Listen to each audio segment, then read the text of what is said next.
When you think about how a global movement gets started, what comes to mind? Probably something big, right? A huge event. But a lot of the time, it's not like that at all. Sometimes it starts in a quiet, uncertain room. And today, we're going to dive into the story of one of those days, a day that, believe it or not, launched a world religion. So the mission? It was all laid out in just one sentence.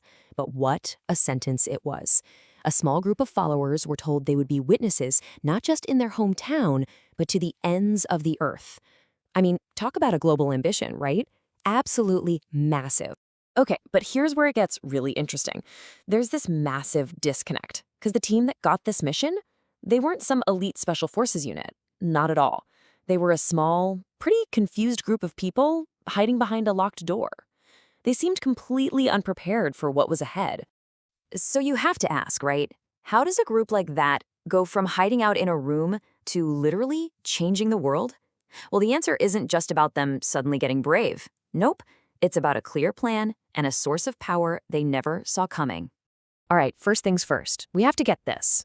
The mission came with a plan.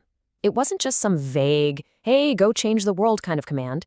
It was actually a strategic blueprint for how this thing was going to grow. And get this single verse from the book of Acts basically gives you the entire geographical outline for the rest of the story. It's like a strategic roadmap. It starts small, right where they are, in Jerusalem. Then it expands out to the regions next door, Judea and Samaria. And then, bam, it explodes outward to the ends of the earth, step by step. But, a plan, even a brilliant one, is kind of useless if you don't have the power to actually pull it off. And this mission, it was impossible for them to do on their own. Which brings us to the next piece of the puzzle, the promise of power. And this is absolutely crucial. Their very first instruction wasn't go, it was wait. Seriously, they were told to stay put right there in Jerusalem until they received this promised power. Why? Because this was a mission they just could not do on their own steam. So their main prep work wasn't a bunch of strategy meetings, it was prayer. So what was this promised power? Well, the Bible calls it the Holy Spirit. And that's basically the term for God's personal presence and power actively at work in the world. But here's what's so fascinating. The source material describes it as a foretaste of the age to come.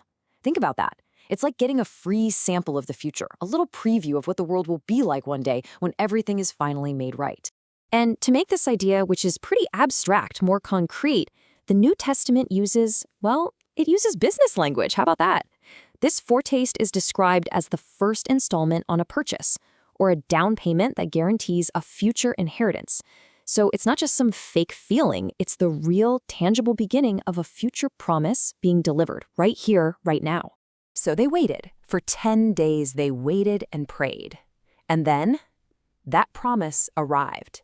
And it didn't just show up quietly. Oh no, it happened in this incredibly dramatic, chaotic, and totally unforgettable way right in the middle of a huge Jewish festival called Pentecost. 3 things happened that you could see, hear, and experience. First, there was a sound, like a crazy rushing wind that just filled the whole house. Second, they saw something that looked like tongues of fire that came and rested on each person.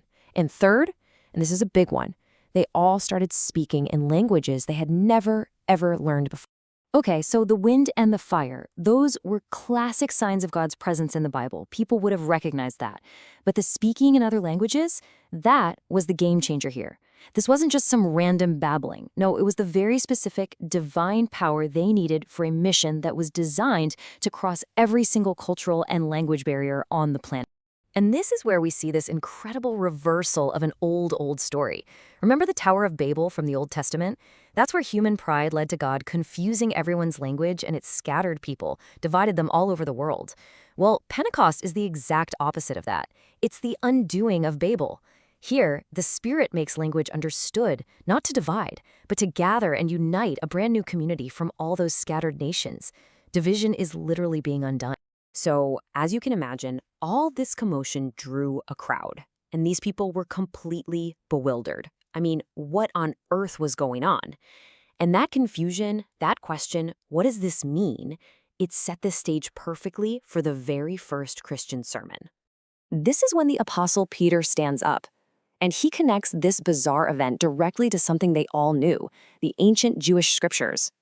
He quotes the prophet Joel, who predicted a day when God would pour out his spirit on everyone, not just special people like prophets or kings, but on all people. And Peter's message was just stunningly simple. He basically says, you know that thing Joel talked about? Yeah, this is it. This is that day. But then he makes his most radical claim. Joel's prophecy said that whoever calls on the name of the Lord will be saved. So Peter, standing in front of this Jewish crowd, redefines who the Lord is. He makes the case that the risen and exalted Jesus is the divine Lord that the prophecy was pointing to all along. I mean, what a moment. And the response to this? It was immediate. It was staggering. In just one afternoon, you have the supernatural event, you have the sermon explaining it, and together, they give birth to a totally new kind of community. How many people? 3,000. That's the number of people who responded to Peter's message and were baptized on that single day. So in just a matter of hours, that small, scared group hiding in a room, they weren't so small anymore.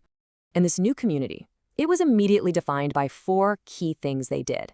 First, they were devoted to the apostles' teaching, the story and commands of Jesus.